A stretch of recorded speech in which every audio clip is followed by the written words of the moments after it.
how to make your ex regret losing you. This is Coach Lee. I'm going to talk to you about some things you can do to actually bring some regret into their life for the decision of breaking up with you. Number one is stop trying to convince them. Stop trying to make your case. Stop fighting, because when that happens, all they do is get defensive. They look for reasons to justify it. They go over the conversations they've already had with themselves, and they have this feeling that they have to fight back, that they have to stay strong, that you are now their opposition. But if you don't argue, you don't fight about it, you don't try to tell them how wonderful you are, or make your case, or say, I'll change. Once you've already said that, which I encourage, if someone breaks up with you, you should say, I don't want this. We can work on this. And a reasonable person should agree and should try to work on the relationship. That's what people do when they are mature adults. They don't just leave a relationship because the feelings aren't sky high anymore. They stay, they work on it. They treat the person like family, and they don't become what's hurt them, because most of us have been broken up with and hurt. And that's something that I say to a lot of people. Don't become what hurt you. Do your best to work out relationships, to give them a chance, to give the person a chance, because you know what it's like to feel like this person's not even giving us or me a chance anymore. But once you've done that and they still refuse, that's when you have to back off. You have to stop making your case. And one of the problems that I see on coaching sessions when people are telling me what's happened and what their ex has done in response is that they keep trying to come up with new reasons for their ex to take them back or to come back. They will tell them, I will change, we can do this, or they try to remind them of the past and wonderful times. And basically they're making a case like they are an attorney. And who then is the judge? You see, when you keep making your case, you give your ex more power. They become the judge. For them, it's a decision, yes or no. And that puts them in an incredible place of power. And you want to not contribute to their defensiveness, because they're already going to be that way. But if they don't feel like they have to fight against you, they can actually be reasonable again. They can think about this. They can actually have warm feelings for you again, because they don't see you as someone who's preventing them from getting what they want. And I know that that doesn't make sense in your situation, because you're hurting and because you love this person and you don't see it that way. You don't understand why they would view you as someone who's preventing them from getting what they want, because you think, well, surely they want me after all we've been through, after the moments we've shared, after the love we have had. But that's just not how they are thinking in the moment, because they are dominated by their drop in attraction for you. And that is what makes them seek something else. But when you don't try to make your case, they don't get defensive, and it can be very helpful. And I'm going to explain some more ways it can be helpful in some of the different points I'm going to be making. But just remember, it is so important that they don't feel your desperation, but instead they feel your absence. Number two, flip the script. You be the one who seems uninterested. A lot of people on coaching sessions will tell me that they noticed the person pulling away. Sometimes it is a while that this process is happening. Other times it's just a week or two or less. But you notice when they don't seem as interested. And what does it do? Usually the person in your shoes becomes more aggressive with their affection. You try to show your love and your devotion for them. And oftentimes it doesn't work because their attraction is low, and so their motivation is low, and that means your love doesn't mean as much to them in that moment. However, that doesn't mean that they don't like knowing someone wants them. And if you are showing lack of interest, it truly causes them many times to feel what you feel. How could this person not feel this for me after all that we've been through? Think of the emotional thoughts you're having. How could they do this to me? Don't they love me? What about what was said between us? Do they not mean it anymore? Are they just tossing it aside? Are they just tossing me aside? Why would they do this when we had something beautiful? That's because you are recognizing their lack of interest. And so even if in the moment they don't think they want the relationship back, they don't want you back, if they notice lack of interest, they can ask the same questions. And it creates mystery. It also causes them maybe to feel that maybe they're not as attractive as they thought they were. Maybe you're a little bit more attractive than they thought you were, because they probably didn't think you would handle it this well. And one of the things that I have to convince people of so often is that your goal should not be to convince this other person how much you love them. when they have broken up with you. Unless that was a major problem in the relationship where they actually said, I don't think you love me. Then, for a time, you probably should do that. But as I mentioned earlier, when they have rejected that, usually just one time, and I say, you back off, you show lack of interest, let them wonder why it seemed somewhat easy for you to just live your life, to give them the breakup, to not chase after them, cause them to wonder if they got it wrong. Because once they start thinking that you didn't do what they thought you would do, that maybe some of the details were not quite what they thought it would be as far as how you would respond after the breakup, it allows them to be open to questioning other things like, was I right breaking up with him or her? Did I do the right thing? Am I going to regret this later? Once they see they're wrong about something, it makes it easier for them to see that they're wrong about something else. So please trust me on that, because I'm trying to spare you from further heartache. Before I get to number 3, get more information on my emergency breakup kit. It's the emergency breakup kit. You can get it at myexbackcoach.com/EBK, as in emergency breakup kit. It's my guide to help you get your ex back after a breakup. For men, I also have Masculine Destiny, which will help you be more successful with women, to understand women more, and to be the kind of man who women are drawn to. And women, I am working on one for you as well to help you understand men better. It's in progress. You can book a coaching session with me or a coach on my staff at myexbackcoach.com, and you will see the link for coaching.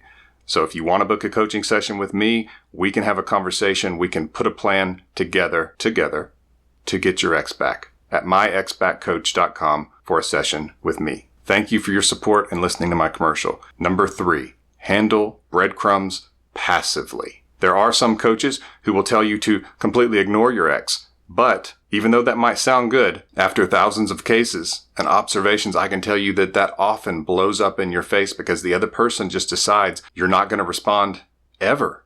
And so if you want them back, I don't recommend you ignore them in most cases. Sometimes I actually do, but that's actually very rare. Typically, if you ignore them, it's frustrating. They think that you will ignore them again. Who wants to keep being ignored? They figure that they just need to move on with life. And then if they do even really become certain that they want you back at a later point, they're less likely to reach out because they think you will continue to ignore them. So I don't recommend that. But when they breadcrumb you, where basically they're sending you messages because they want to make sure you're still there and they want a little ego boost. They want to do something really small and see if you'll do something larger. So they want to say something like, just checking in, and then you start giving them a big long text paragraph, asking them how they're doing and trying to extend the conversation. Or they like a post of yours on social media, and then you text them. You see how that's not even, how that's just such a very small thing.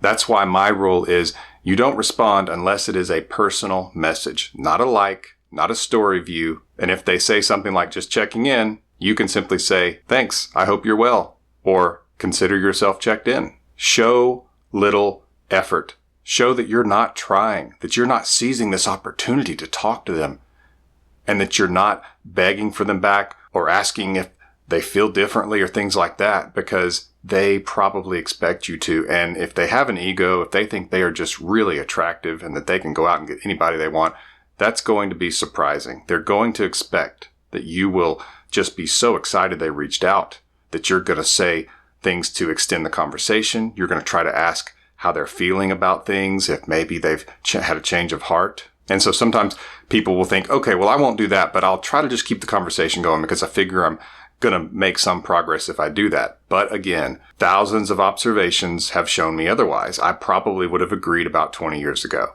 But you see enough of these things, you notice a pattern that's not something that can be argued with, and there are very rarely exceptions. So if they breadcrumb you, they watch a story, they like a post, or something small, like sending a very, very basic message, at most, match them. It's even better if you say less and you just don't seem like you're making any effort, like you don't even care.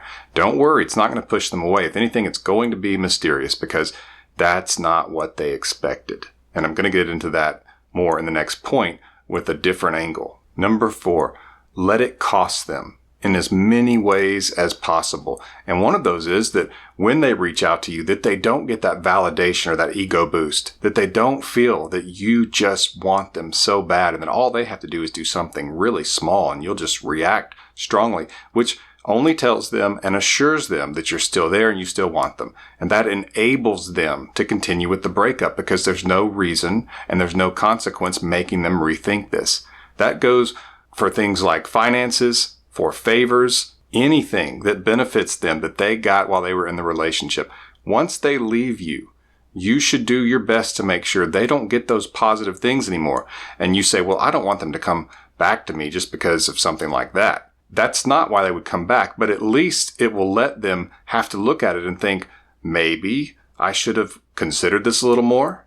Maybe this could be worked out. It kind of slows them down because their motivation might not be right at first, but it can lead them down a path to where they start to remember why they fell in love with you in the first place, why they were with you in the first place. It starts with having some negatives, just where it's not as comfortable as they thought it would be, and you don't appear to be trying to score points with them by doing these favors for them or supporting them in ways that you did when you were in the relationship with them. It should cost them. There should be a consequence to breaking up with you, or else what's going to slow them down? What's going to make them reconsider? It needs to be something negative. So don't be afraid of that. Be a little tough. That doesn't mean you be rude, or if you see them on the side of a road with a flat tire or something, that you don't stop and help.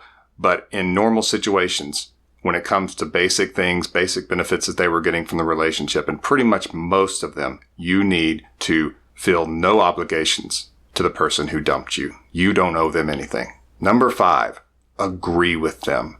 This happens a lot where after a breakup, and especially if you push back one time and then they still say, no, this is for the best, I want this breakup, and you say, okay, and you just seem to move on. You just walk away. You're not trying to talk them into it anymore. Oftentimes you will get a message from them where they want to explain it to you. They want to feel like they weren't a bad person for doing this, or they feel like they really didn't have a good reason and they want to explain it better. And a lot of this is because they've started to humanize you again.